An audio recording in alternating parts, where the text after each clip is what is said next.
Menim, da je ta odgovor popolno sprejetje Potsdamske deklaracije, ki določa brezpogojno kapitulacijo Japonske. Avgusta 1945 je bila Japonska skoraj poražena.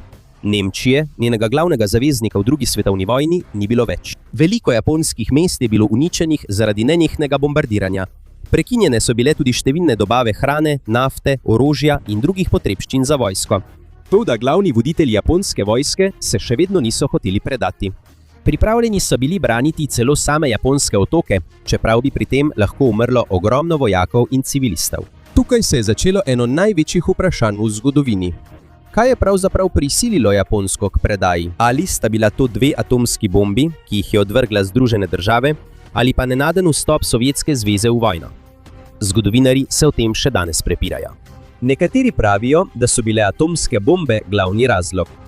Te naj bi pokazale, da lahko Združene države z eno samo bombo izbrišejo japonsko mesto. Drugi pa verjamejo, da je bil tudi napad Sovjetske zveze zelo pomemben razlog. To se je zgodilo medtem, ko je Japonska še vedno upala, da jim bo Moskva pomagala doseči dogovor z Združenimi državami in njihovimi zavezniki. Da bi razumeli razpravo, moramo najprej pogledati, kakšen je bil položaj Japonske, preden je bila odvržena prva atomska bomba. 8. maja 1945 je nacistična Nemčija kapitulirala in velika vojna v Evropi se je končala.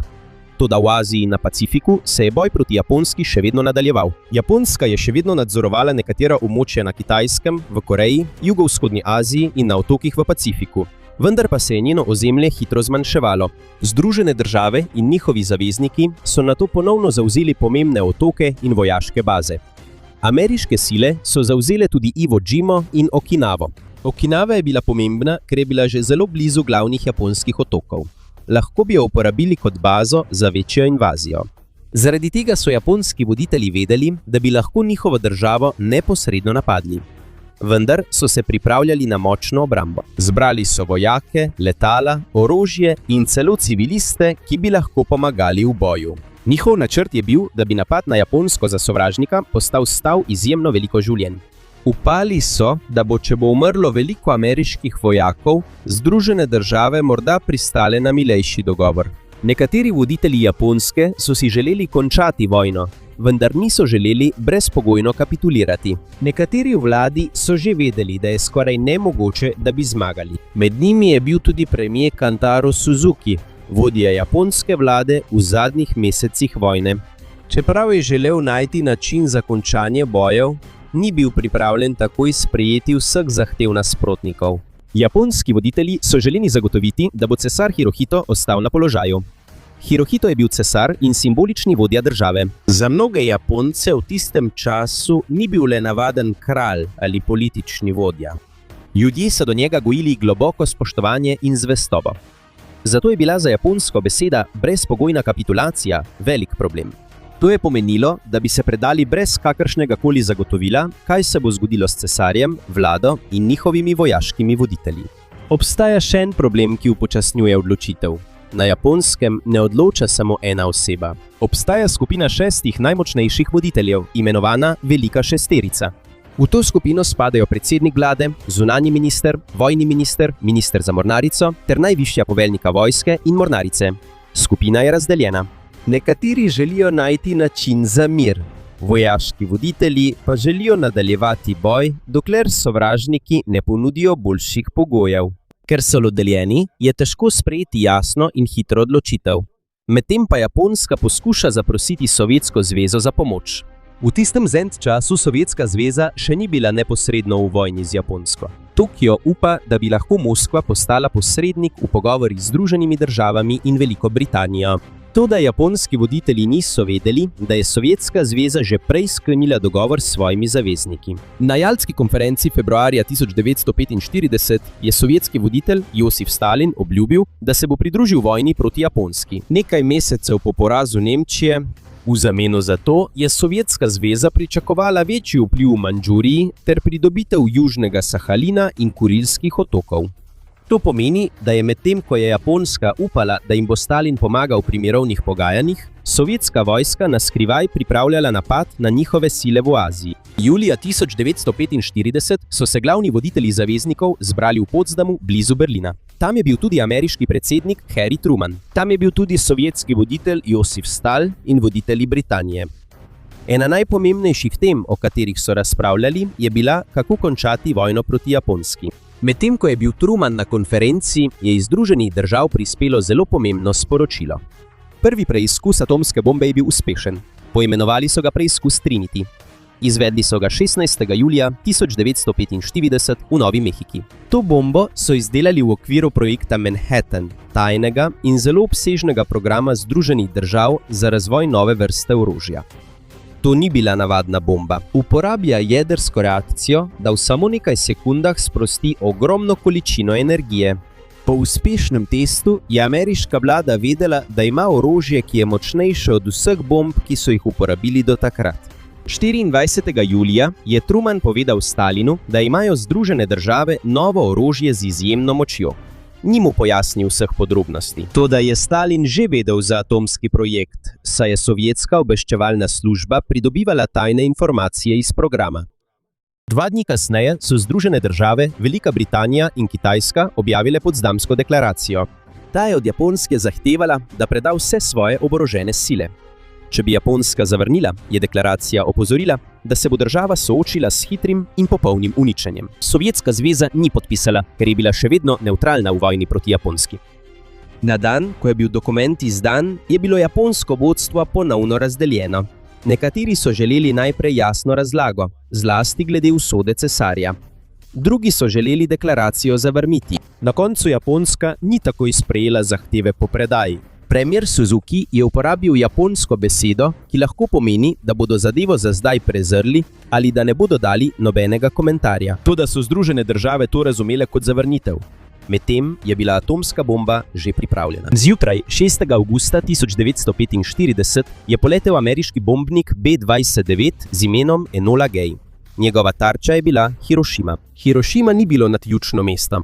Bila je pomembno vojaško in komunikacijsko središče. Tam so bili vojaški štabi, skladišča in nameščeni vojaki. Toda bilo je tudi veliko mesto, kjer je živelo ogromno civilistov. Okoli 8:15 zjutraj je Enola Gay odvrgel atomsko bombo imenovano Little Boy. Eksplodirala je v zraku, nekaj 100 metrov nad mestom. V samo nekaj sekundah se je pojavila izjemno močna svetloba in toplota. Sledil je udarni val, ki je uničil hiše, stavbe, šole, trgovine in ceste. Veliko ljudi, ki so bili blizu središča eksplozije, je umrlo takoj. Drugi so utrpeli hude opekline, rane in izpostavljenost sevanju. Ocenjuje se, da je na sam dan napada umrlo več 10.000 ljudi. Še več jih je umrlo v naslednjih tednih, mesecih in letih zaradi svojih ran in posledic sevanja. Po podatkih Nacionalnega arhiva Združenih držav Amerike je lahko takoj umrlo skoraj 70.000 ljudi, medtem ko so bile skoraj vse stavbe v krogu približno 1 milje od središča uničene ali hudo poškodovane. Japonska vlada sprva ni takoj razumela, kaj se je zgodilo. Komunikacija s Hirošimo je bila prekinjena. Sprva je v Tokio prispelo le malo jasnih informacij.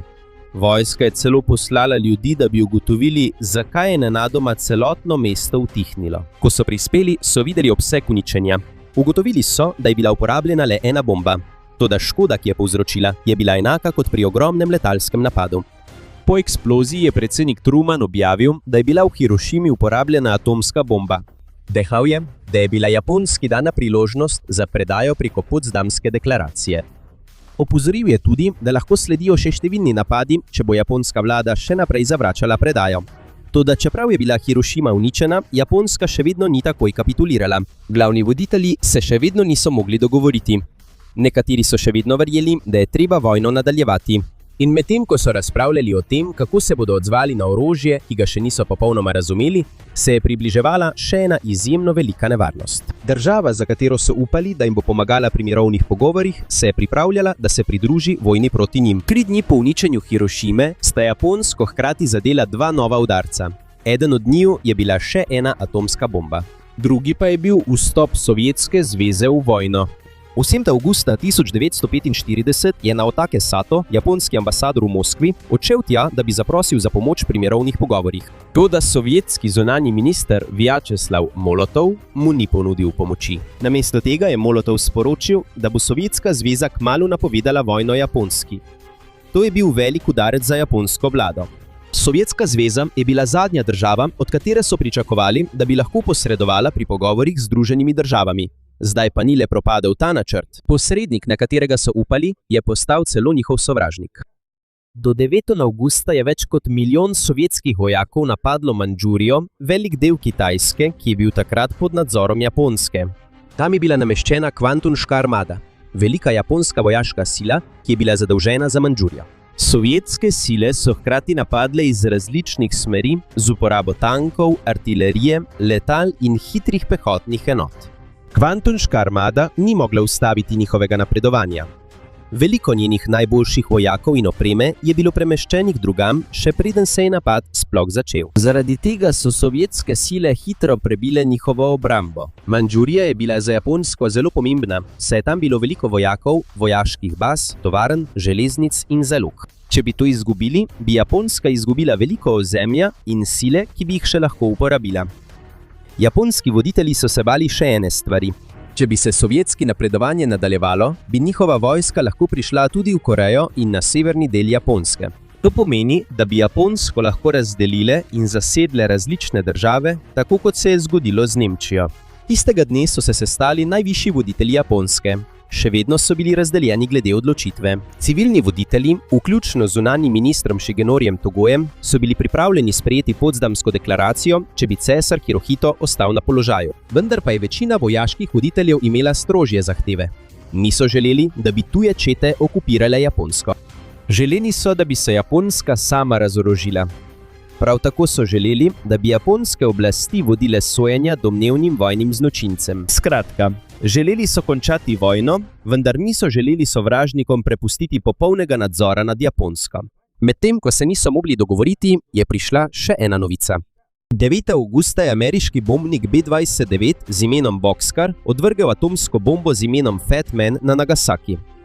Prvotni cilj naj bi bil Kokura, toda so ga prekrili oblaki in dim. Zato se je bombnik premaknil proti Nagasakiju. Bomba je eksplodirala nad mestom. Ocenjuje se, da je takoj umrlo med 35.000 in 40.000 ljudi. V kratkem času po eksploziji je na tisoče ljudi kasneje umrlo zaradi ran, opeklin in sevanja. V samo nekaj dneh sta bili 2 mesti uničeni. Hkrati so sile Sovjetske zveze hitro napadle japonske sile v Mandžuriji. Toda tudi v tako resni situaciji so bili glasovi glavnih voditeljev še vedno izenačeni. Ker niso mogli sprejeti odločitve, so za odločitev prosili cesarja Hirohita. To se je zgodilo zelo redko. Običajno cesar neposredno ne posega v takšne razprave. Toda tokrat je povedal, da je treba vojno končati. Verjel je, da če se bo vojna nadaljevala, bo cela država uničena in še več državljanov bo umrlo. Strinjal se je sprejeti Potsdamsko deklaracijo pod enim pogojem. Mu ne smejo odvzeti položaja cesarja. 10. avgusta je Japonska poslala to ponudbo Združenim državam in njihovim zaveznikom. Niso dali neposrednega zagotovila, da bo cesar obdržal vso svojo moč. Rekli so, da bosta od trenutka predaje cesar in japonska vlada podrejena oblasti zavezniškega poveljnika. Rekli so tudi, da bo prihodnja vlada Japonske odvisna od želja japonskega ljudstva. V praksi po vojni je Hirohito ostal cesar, vendar pa ni imel več nadzora nad vojsko in vlado. Postal so ga za simboličnega voditelja pod novim sistemom Japonske. Nekateri vojaški častniki še vedno niso sprejeli predaje. Noč pred objavo so nekateri mladi častniki poskušali preprečiti sporočilo cesarja. Vdrli so v cesarsko palačo in iskali posnetek njegovega govora o predaji. Upali so, da ga bodo uničili in da se bo vojna lahko nadaljevala. Toda njihov državni udar ni uspel. 15. avgusta je veliko Japoncev prvič slišalo glas cesarja Hirohita po radiju.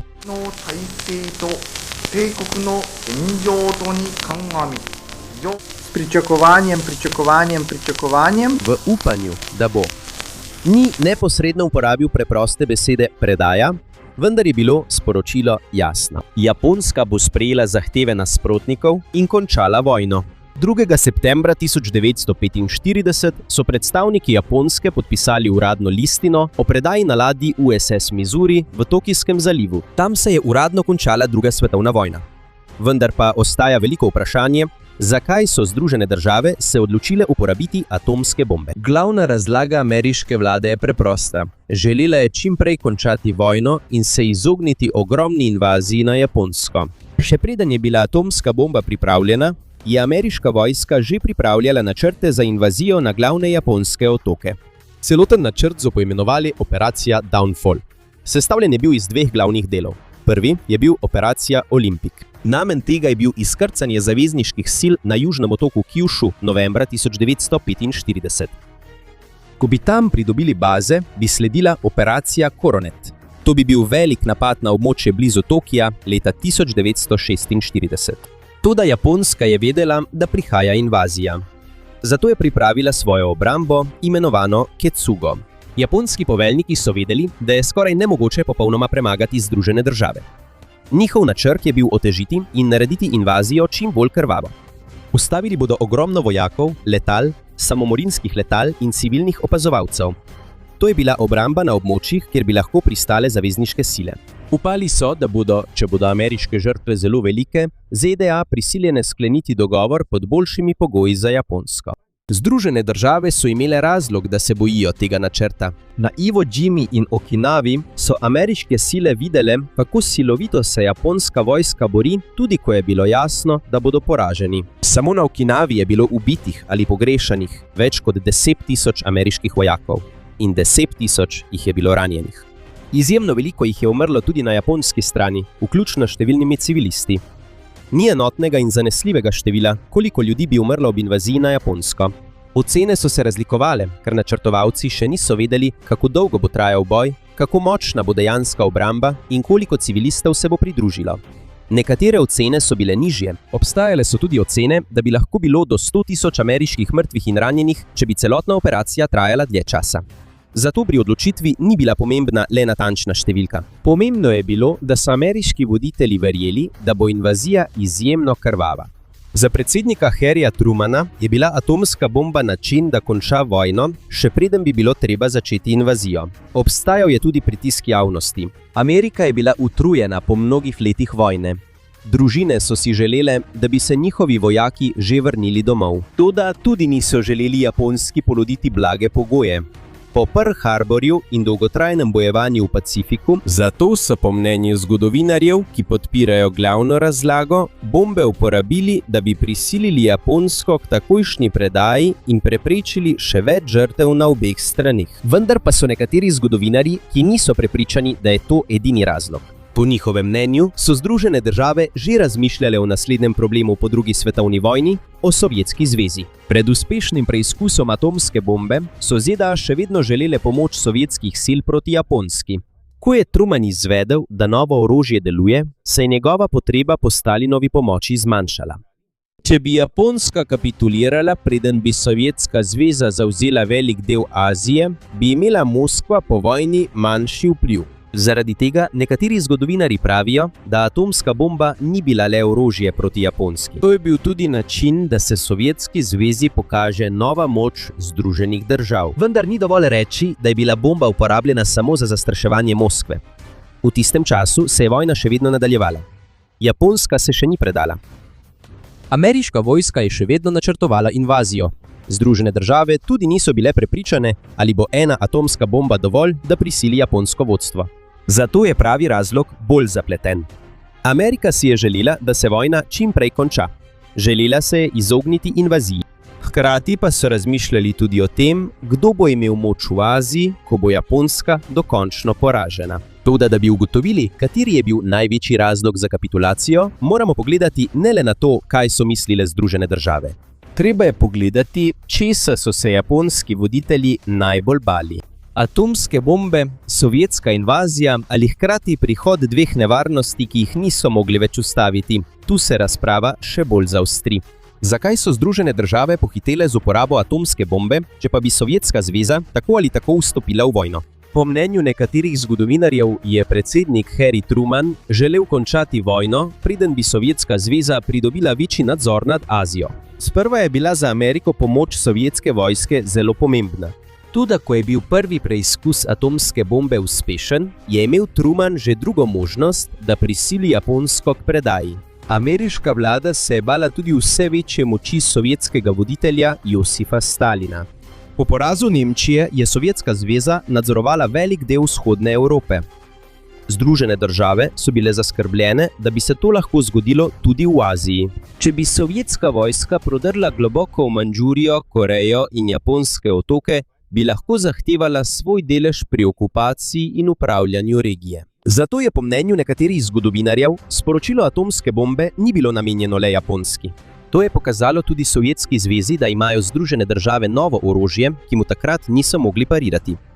Vendar pa se s tem ne strinjajo vsi zgodovinarji. Ni trdnih dokazov, da je bil glavni namen atomske bombe zgolj prestrašiti Sovjetsko zvezo.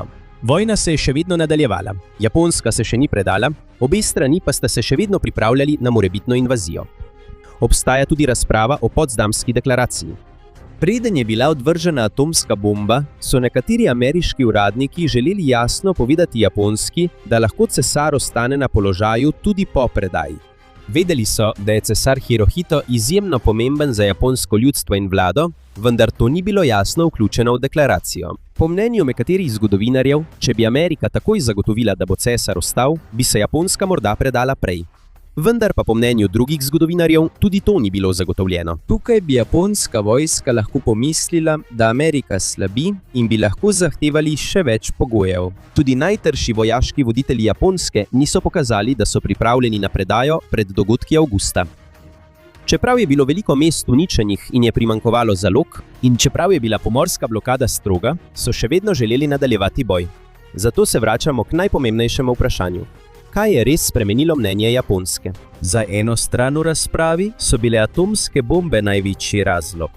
Hirošima in Nagasaki sta pokazala, da lahko Amerika uniči celo mesto samo z eno bombo. Japonski voditelji tudi niso vedeli, koliko bomb ima Združene države. Morda so mislili, da bo naslednji Tokio ali katero drugo veliko mesto. Vedeli so tudi, da nimajo nobene obrambe proti takšnemu orožju. Tudi če bi nadaljevali z obrambo po načrtu Ketsugo, bi lahko Amerika najprej bombardirala njihova mesta, še preden bi se začela invazija.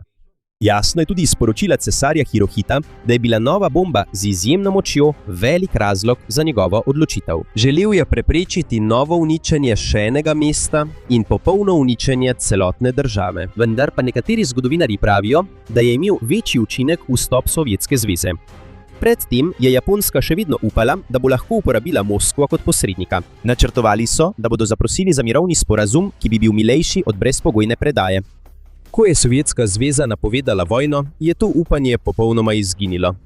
Moskva ni mogla več biti posrednik, saj je postala sovražnik. Japonske voditelje je še bolj strašila možnost, da bi sovjetska vojska vstopila neposredno na japonske otoke. Če bi se to zgodilo, bi lahko bila država razdeljena kot Nemčija. Komunizem bi se lahko razširil in cesar ter njegova družina bi lahko popolnoma izginili. Za te zgodovinarje bi japonska vojska lahko prenesla uničenje mest, saj je bilo že veliko mest uničenih zaradi običajnega bombardiranja. Marca 1945 so ameriški bombniki požgali velik del Tokija. V eni sami noči je umrlo na 10.000 ljudi. Zato, čeprav je bila atomska bomba nekaj posebnega in veliko močnejša, množično uničenje in smrt civilistov za japonske voditelje ni bila več novost. Sovjetska invazija je uničila njihove preostale vojaške in politične načrte. Nič več ni bilo posrednika. Nova velika vojska je napadala s severa in grozila je nevarnost, da bi njihovo državo zavzeli dve različni velesili. Vendar je težko reči, da atomske bombe niso imele velikega vpliva. Po Hirošimi so imeli voditelji, ki so želeli kapitulirati, razlog, da so lahko rekli, da se Japonska ni soočila z navadnim porazom. Premagalo jih je orožje, ki ga njihova država še ni mogla izdelati ali ustaviti. To je pomagalo vojski, da je sprejela kapitulacijo, ne da bi neposredno priznala, da so bili poraženi le v običajni bitki. Z drugimi besedami, učinek obeh dogodkov je bil lahko različen. Sovjetska invazija je uničila zadnjo strategijo Japonske. Medtem pa so atomske bombe dale jasen in zastrašujoč razlog, da se vojna takoj konča. Pojavlja se tudi vprašanje, ali bi se vojna lahko končala na kakšen drug način, brez uporabe atomskih bomb. Amerika bi lahko nadaljevala z mornariško blokado in običajnim bombardiranjem, vendar to ni bila miroljubna možnost. Veliko japonskih civilistov bi lahko umrlo zaradi lakote, požarov, bolezni in nenehnih zračnih napadov. Ubijanje bi se lahko nadaljevala tudi na Kitajskem, v Koreji, jugovzhodni Aziji in drugih ozemljih, ki jih je Japonska še vedno nadzorovala. Amerika bi lahko tudi samo počakala na celoten učinek sovjetske invazije. To, da obstajala je nevarnost, da bi Sovjetska zveza razširila svoj nadzor nad Azijo in da bi bila Japonska dokončno razdeljena. In če nobena od teh možnosti ne bi delovala, bi sledila popolna zavezniška invazija, ki bi zagotovo povzročila ogromno žrtev na obeh stranih. Zato ni enostavnega odgovora, ki bi rekel, da je en sam dogodek končal vojno. Tudi dokumenti in izjave voditeljev iz tistega časa se razlikujejo. Nekatere izjave pravijo, da so se bolj bali atomske bombe, druge pa pravijo, da je bil večji šok sovjetska invazija. Obstajajo tudi spomini napisani po vojni, ko so nekateri voditelji že poskušali upravičiti svoja dejanja ali se izogniti odgovornosti. Jasno je, da se Japonska samo po Hirošimi še ni predala. Situacija se je spremenila, ko sta skoraj istočasno prišli sovjetska napoved vojne in druga atomska bomba. Potem je neposredno posredoval cesar Hirohito in se odločil končati vojno. Po dokumentih, ki jih je objavil Nacionalni varnostni arhiv, so nekateri japonski voditelji gledali na atomsko bombo in sovjetsko napoved vojne kot na skupna razloga, ki sta pospešila kapitulacijo. Zato vprašanje ni le, ali je bila odločilna atomska bomba ali sovjetska invazija. Pravilneje bi bilo vprašati, kako sta ti dve dogodki hkrati uničili vse preostale upe Japonske. Atomska bomba je pokazala, da je mogoče izbrisati njihova mesta. Sovjetska invazija pa je pokazala, da ni več države, ki bi posredovala in da ni več varne smeri za pobeg. Avgusta 1945 se za Japonsko niso zaprla le ena vrata. Vsa vrata so se zaprla hkrati in ko je bila 2. septembra 1945 uradno podpisana predaja, druga svetovna vojna se je končala, vendar se je začela razprava, ki ostaja živa še danes.